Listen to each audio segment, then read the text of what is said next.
పారిపోయారు. అదుగు ఇంకేదో పుట్ట, మనం కూడా త్వరగా వెళ్దాం. ఇదిగో నీ బహుమానం.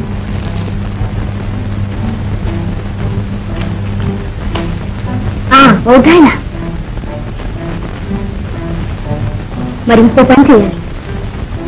ఈ కరవాలాన్ని ఎట్లాగైనా పద్మావతికి చూపించాలి. చూపిస్తే తక్షణం గుండె పగిలి చచ్చిపోతుంది. అప్పుడు ఈ వసంత్ సేనే మహారాణి. మరి నేను? నువ్వు మా మహామంత్రి. మహామంత్రి? కొడుకుని కోడల్ని ఎప్పుడు చూద్దామని ఉంది, కానీ వాళ్ళు వచ్చే జాడే తెలియడం లేదు. మరేం భయం లేదమ్మా, వారు తొందరలోనే వస్తారు. మహారాణి ఎవరో సన్యాసి మిమ్మల్ని చూడడానికి వచ్చారు. నమస్కారం మహాత్మా. శివోహం, ఈశ్వరేచ్ఛ.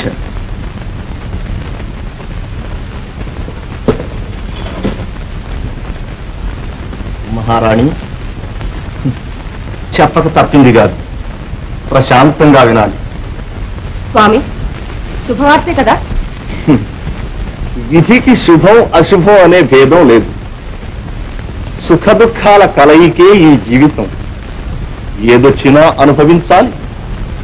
రుణానుబంధురూపేణ పశుపత్ని సుతాలయ.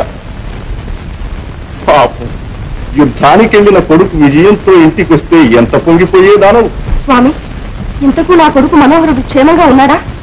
శివో, ఏదొచ్చినా అనుభవించాలి. ఎక్కడి కొడుకు ఎక్కడి తల్లి. అతే మాత కస్తే పుత్ర. మాయ తల్లి, ఇదంతా మాయ. అసలు విషయం చెప్పండి స్వామి. శివోహం, ఆ కథంతా ఈ కరవాలమే చెబుతుంది. ఈ కుమారుడు వీరస్వర్గం అలంకరించాడు. వచ్చానమ్మా. అమ్మా, అమ్మా,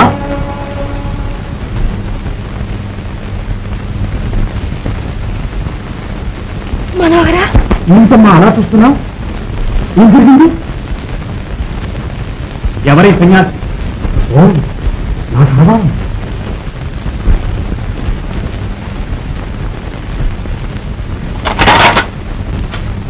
ఇక్కడికి ఎలా వచ్చింది?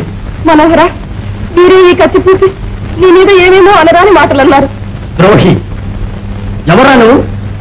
పశువ? ఇదో పనాగమా?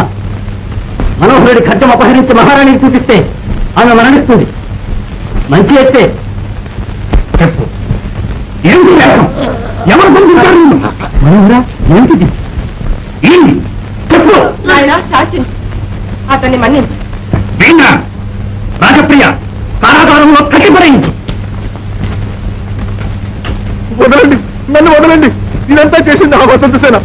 వసంతసేన? మనోహరా, ఆగు. ఎక్కడికి? నీ శపథం నెరవేర్చిన ఇంకా ఏమిటమ్మా? ముందా కత్తి వరలో ఉంచు.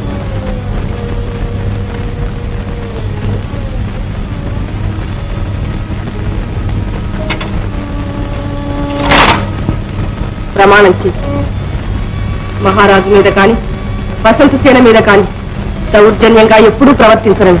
అమ్మా, నీ తల్లి సాక్షిగా ప్రమాణం చేయి. మహారాజుకి ఎన్నడూ అపకారం చేయనమ్మా. కాదు, వసంతసేనకు కూడా అపకారం చేయకూడదు. వసంతసేన చంద్రాలిని, దాన్ని క్షమించడమా?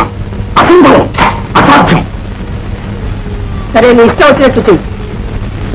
తల్లి మాట లక్ష్య పెట్టని తనయుడని నిన్ను, కన్న కొడుకులు కట్టడిలో ఉంచలేని తల్లి అని నన్ను చూసి లోకమంతా నవ్వని. అమ్మా,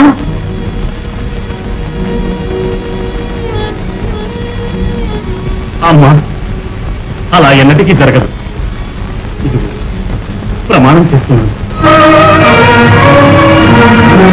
నాయనా, ఇంతకు మనోహరుడు చావనే లేదమ్మా. ఆ మనోహరుడు చావద్దు, వీడు చావు నిజమూ అయింది. రేపు ఉదయమే దర్బార్లో విచారిస్తారట. విచారణ ఇంతవరకు వస్తే ఇది బౌద్ధైనతో వారుట్టి పిరికి పన్న మన పన్నామంతా దర్బార్లో బయట పెట్టేస్తాడు.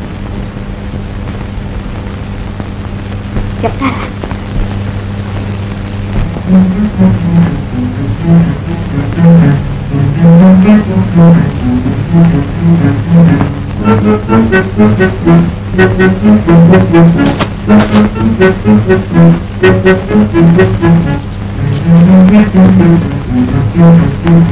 వసంతసేనమ్మ గారు మీకు మంచి పలహారం పంపించారు.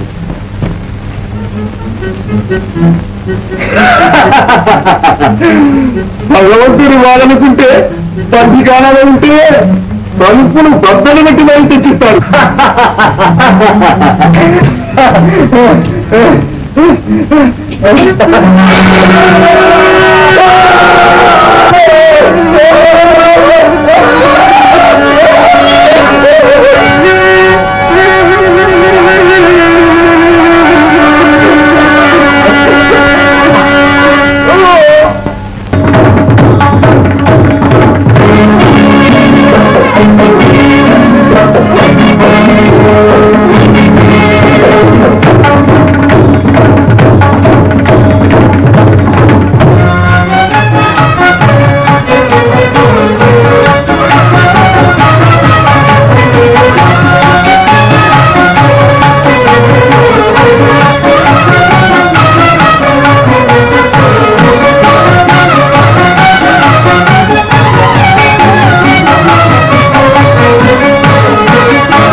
అమ్మా,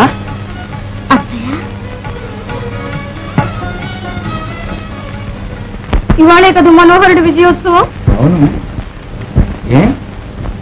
మీరు ఆ మహోత్సవం చూసి అక్కడ ఆనందిస్తూ ఉంటే ఏడుస్తూ నేను బందికానలో పడుండాల్సిందేగా. అదేంటి, మనోహరుడి విజయోత్సవం నీకు ఆనందమే కదా? అయితే మీతో పాటు దర్బారుకి నేను రావచ్చున్నమాటే. చెప్పరే, ఎందుకులండి మీకంత భయం అయితే? తీరా మీరు తీసుకెళ్ళటం, అక్కడ 10 మంది కాదనడం. మా మాట కాదని వాడదు, నిన్ను మా వెంటే తీసుకువెళ్తాం. తీసుకెళ్లి తీరా మూల కూర్చోమంటే? కాదు, మాతో సరిసమానమైన గౌరవ స్థానంలో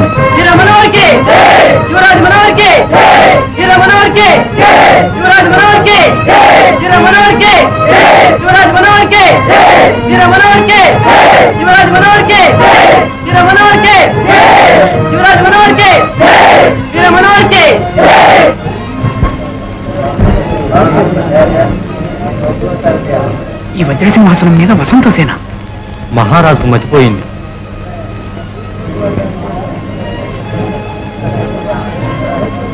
మహామంత్రి ఏమిటి కళ్ళలో?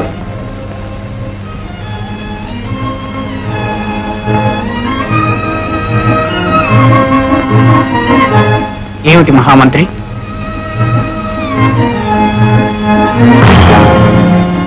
మహారాణి ఉండవలసిన స్థానంలో ఈ మాయలాడి. యువరాజు మనోహరుడు చూస్తే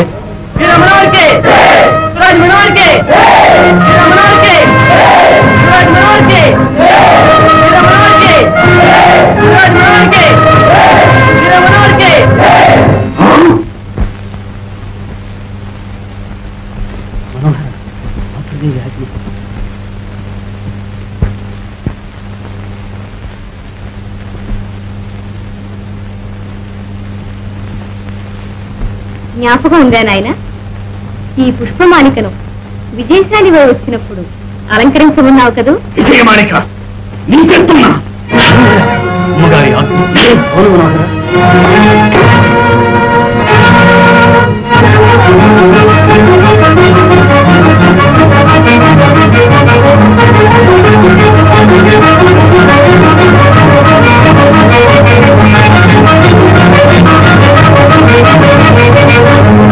అమ్మా, అంత రక్తపాతంతో ఆ నవరత్న సింహాసనం తిరిగి సంపాదించింది దిక్కుమాలి నా కుక్క అనుభవించడానిక? అమ్మా, ఇంత కఠినంగా నా చేతులు ఎందుకు కట్టిపడేశావు? ఆ నిండు దర్బారులో ఈ అవమానమంతా సహించి ఊరుకోవడమేనా నీ కుమారుని విజయానికి ఫలితం? శాంతించు నాయన. ఇదిగో విజయలక్ష్మి, నీ వీరకృత్యానికి ఇదే ఫలితం. ఇంతకన్నా ఏం కావాలి?